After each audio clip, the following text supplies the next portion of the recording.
naye nga ssentebe w'ekyalo kino addako Isaac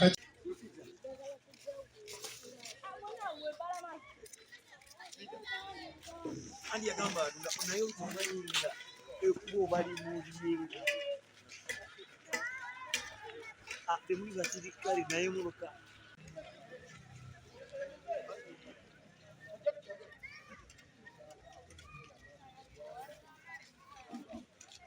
n'omutongole naye tuli naye wano ogamba tiimu yonna ekoze eki tiimu yonna ejjudde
Mpola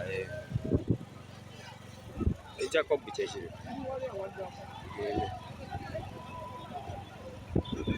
gende tambula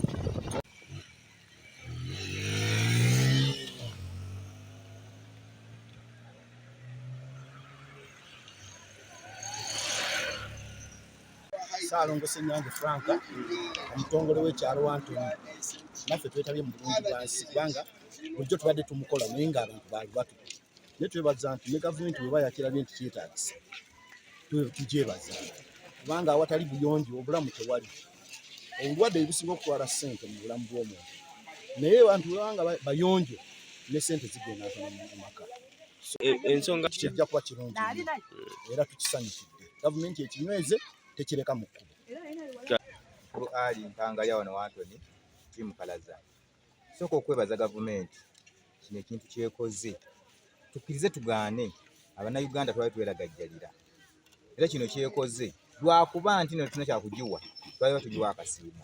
Yeebale nnyo era omulamwa guno egutwalire ddala mu maaso. Tubadde tufa nga tulemadde tugongobadde naye kino kitukoze bakyekoze ekitwalire ddala mu maaso paka.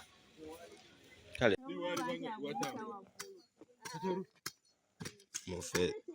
sirina naye enkozesa kye ninawo munaye tulina okuzza oluzzi lwaffe obuto oluzzi lw'eggombolola lyaffe lukoledde ebbanga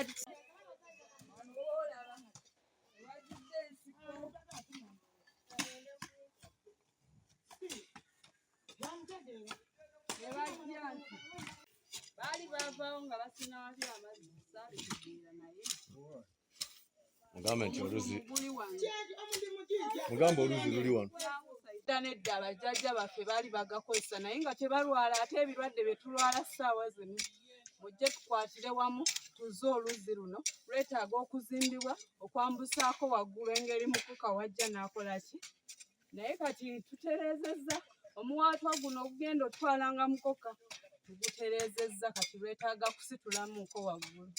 Ssaabasajja Kabaka awa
mwabaguyikiriza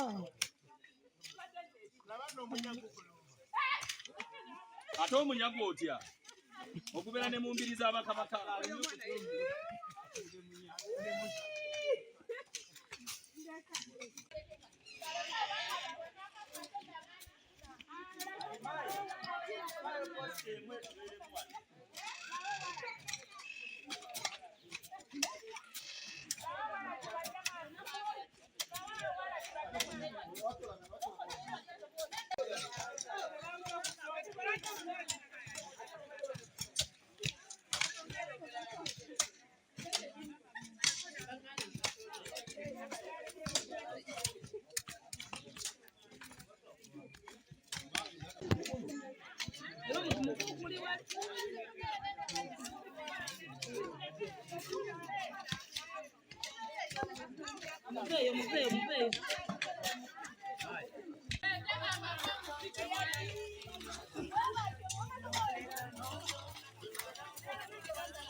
akagolomola kagudde naye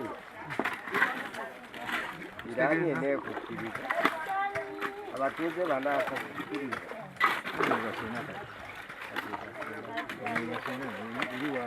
kiba kyetaaga okutaa ye waliwo wetaaga kuzimbawo ngeri yakabiri kati okuddamu ozimba gaali ozimba kati gano gava wano kuba kati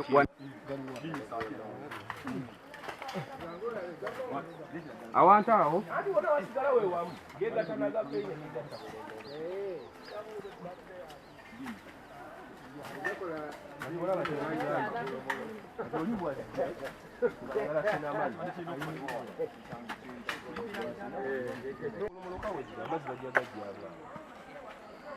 kuba nti wano abantu bayitawo ofuna kino ekiti ekinene nossaawo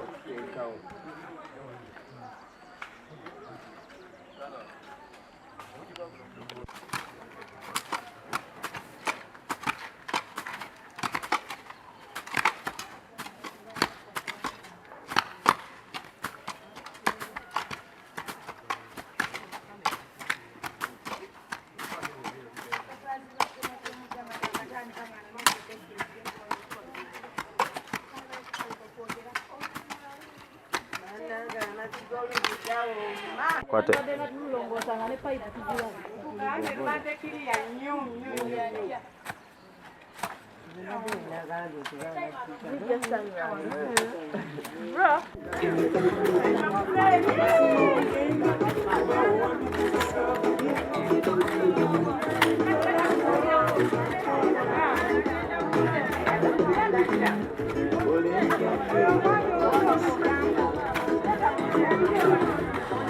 Hello.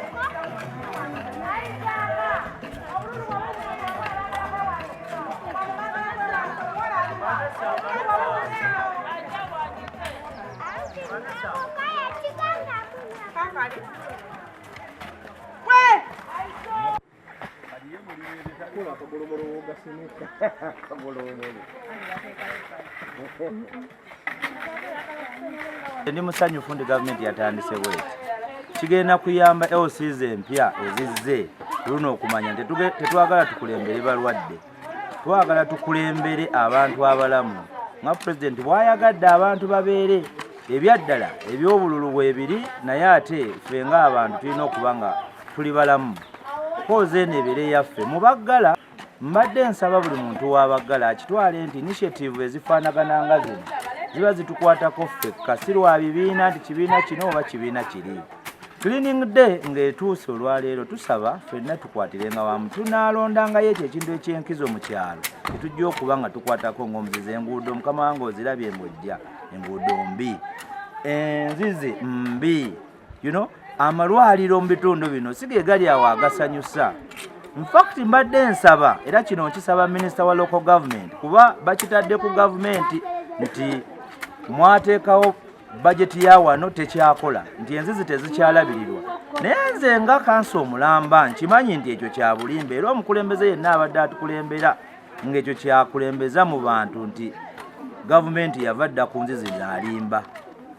Mbadde nsaba minisita wa local government mu bwangu ddala ssebo w'ekitiibwa Honorable Balamu oditi y'ekyalo Baggala nkusaba mu nnaku nga tetunnatuuka na kulonda kino kijje kibeere nga y'ensonga enkulu olabire ddala abantu be mbadde mukulembera balwadde bazibu olw'abakulembeze bennyini abakola ki abaliko. Nze amannya gange nze Hajjati Rukiya wano mu Baggala zone Seeta. Kati luno oluzi lwaffe luno olw'Abaggala zone ntunula eno. Oluzi luno lubadde lulungi nnyo nga bw'okiwulira. Awo wabaddewo ekkubo nga tukirira awo ekityo wansi awo waliwo amadaala 5 okutuuka ku mudumu ng'oteekawo ekidomola ne kibeera eno bwekityo ekidomola kiri eno amazzi ne gayingira. Naye twagogola oluzi luno ebbanga eryo lyonna kuba waliyo abakyala be nasangawo nga balabirira. Twafuna neighbour ono. Bwe tufuna neighbour ono n'ajja n'azimba ennyumba efayini yazimba. Naye kati wano bwe yali aleeta oba tugende wali tulabe kyetulaga. Bw'aleeta kino ekibundi ekyo abo abaami tebayimiriddeko. Ensobi gye yakola yakikomya wali omwami oli omuvubuka waali n'akibumuzaawo. Ne tumugamba ekintu ekyo kigenda kuwonoona oluzi atuyambe akigwaluleko wakiri akituuse ku kikomera kye we kikoma wali. Omwami n'agaana. Kati amazzi agajja buli mukoko olutonya buli mukoko ajja bwe yatuukanga awo ng'akuŋŋaanira ku luzi nga nze nkola gwa kukunga abantu ne bajja ne batuuka we batuuka ne bakoowa ne bagamba olwo oluzi eyalwonoonye akole ki alutereeze gumu pulaasi. Era bwe tunaaba tulongoosezza oluzi luno ogenda kulaba abantu bano bonna bajja kuvaayo. Bano bonna babadde tebajja wano lwa luzi lwafa naye bagenda kuvaayo. Abantu bangi luno oluzi lusaavinga Baggala ne Bugoba. Zooni ezo ze zinywa oluzi luno. Ekiragiro kye yataddewo amazima gali nti abantu bakijjumbidde. Ekiraga nti abantu bakijjumbidde buli kintu kyonna ky'oyitamu buli muntu yenna yenna omulaba ali mu kukola kye bayita okulongoosa. So bwe twongolera okwebaza n'abatuuze b'oku kyalo kino ekya Baggala wamu ne Bugoba kye bakoze tufunawo abavujjirizi nga Lunkuse Nana tubadde tulina era buli muntu w'ekitundu kye kyeyemulugunyaamu yenyiba wafoona oluzi lwaffe luneeno okuba yateekawo ekikomera amazima oluzi luli nti lwafa era lwafiira ddala era tubadde tumusaba kuba tumanyi obusobozi abulina abeeko kyakwata tulabe ng'oluzi lwaffe luddawo ng'ebiseera biri kuba amazima gali nti amazzi bwe bulamu era abantu bano bali wano bonna beetaaga amazzi. Tubadde n'okusomoozebwa mu biseera by'okulima enguudo nga pipes bazigyeewo ng'abantu balina amazzi. So tusaba n'obuwombeefu nga tutwagira oluzi tereezebwe.